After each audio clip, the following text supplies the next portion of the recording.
Guys, അപ്പോൾ നമ്മൾ ഇന്നത്തെ വീഡിയോ ഒരു കുഞ്ഞ് സാൻഡ്വിച്ച് ആണ് കാണുന്നത്, അതും ഇഡ്ഡലി ചെമ്പിൽ. കാണിച്ചു തരാൻ അതിൻ്റെ ഇൻഗ്രീഡിയൻസ് ഒക്കെ. അപ്പോൾ ഇതാണ് അതിൻ്റെ ഇൻഗ്രീഡിയൻസ്: സവാള, ക്യാരറ്റ്, പിന്നെ അതുപോലെ തന്നെ പച്ചമുളക്. ഇത് 2 പച്ചമുളകാണ് ഇട്ടിരിക്കുന്നത്. ഇത് 1 ക്യാരറ്റ് ഇങ്ങനെ കുഞ്ഞു കുഞ്ഞു പീസാക്കി എടുത്തു. ഞങ്ങൾ മറ്റേ സാധനം ഇങ്ങനെ ആക്കാൻ വേണ്ടി സാധനമില്ലേ, അതിലാണ് ആക്കിയത്. പിന്നെ അതുപോലെ തന്നെ ഒരു സവാളയാണ് എടുത്തിരിക്കുന്നത്. പിന്നെ അതേ 2 മുട്ട ഇങ്ങനെയായിട്ടാണ് വെച്ചിരിക്കുന്നത്. പിന്നെ ചിക്കൻ, കുറച്ച് എല്ലില്ലാത്ത പീസ് എടുക്കാം കേട്ടോ. എല്ലില്ലാത്ത പീസ് എടുക്കാൻ നോക്കാം.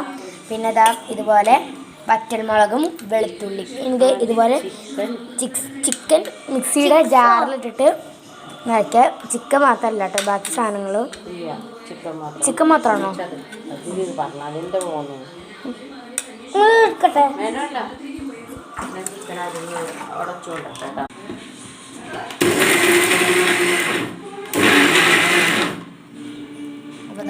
നല്ലോണം അരച്ചിട്ടുണ്ട്. 1 വട്ടം കൊണ്ട് അരക്കാട്ടോ.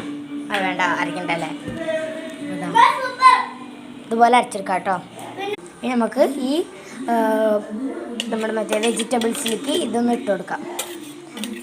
ചോപ്പ് ചെയ്ത് മാറ്റി വെച്ച വെജിറ്റബിൾസിലേക്ക് ഇതുപോലെ നമുക്കൊന്ന് ഇട്ട് കൊടുക്കാം. അതേ ജാലിക്കാണ് നമ്മൾ ബാക്കിയുള്ള പൊഴിഞ്ഞ വെച്ച സാധനങ്ങളൊക്കെ ഒന്ന് ഇട്ട് കൊടുക്കാം. അപ്പോൾ മുട്ട, പിന്നെ അതുപോലെ തന്നെ വെളുത്തുള്ളി, അതുപോലെ വറ്റൽമുളക്, അതൊക്കെ ഒന്ന് ഇട്ട് കൊടുക്കാം. മുട്ട ഇഡ്ഡലി ചെമ്പിലെ മുട്ട ദോശ എന്ന് പറഞ്ഞ പോലെ. എനിക്ക് കുറച്ച് വിനാഗർ ഒഴിക്കാം കേട്ടോ. ഇതിൽ പുളി കിട്ടാൻ വേണ്ടിയിട്ടാണ് നമ്മൾ വിനാഗർ ഒഴിക്കുന്നത് കേട്ടോ. അതിൻ്റെ ഇടയിൽ ഒരാളിത് തിന്നാൻ വന്നിരിക്കണം ഗൈസ്. ഡിയേ എന്ത് കാണിക്കണേ? തൈര് വെച്ചിട്ടുണ്ട് കേട്ടോ.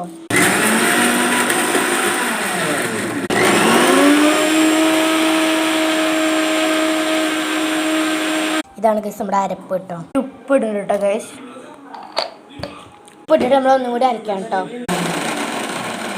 ഇനി ഇതേ നമ്മൾ ആ അരച്ച പേസ്റ്റ്, നേരത്തെ മാറ്റി വെച്ചിരുന്ന ആ ചിക്കൻ, പിന്നെ അതുപോലെ തന്നെ ആ വെജിറ്റബിൾസിലേക്കൊക്കെ ഒന്ന് ഇട്ട് കൊടുക്കാം. ഇതൊരു സോസ് പോലെയാണ് കേട്ടോ ഗൈസ്. നല്ല രീതിക്ക് നമുക്കൊന്ന് മിക്സ് ചെയ്ത് കൊടുക്കാം. ഇതുപോലെ ദോശക്കല്ല് ചൂടാക്കിയിട്ട് കുറച്ച് എണ്ണ ഒഴിക്കുന്നുണ്ട് കേട്ടോ ഗൈസ്. നമ്മൾ ഓരോ ബ്രെഡായിട്ട് നമുക്ക് ഇതിൽ മുകളിൽ വെച്ചെടുക്കാം കേട്ടോ. നമ്മൾ നേരത്തെ മാറ്റി വെച്ച ആ മിക്സ് ഒന്ന് ബ്രെഡിൻ്റെ മുകളിലേക്ക് ഒന്ന് തേച്ച് ഇങ്ങനെ ആക്കി പരത്തി കൊടുക്കാം കേട്ടോ ഗൈസ്. ബാക്കിയുള്ള പാർട്ട് 2 വരുന്നതായിരിക്കും.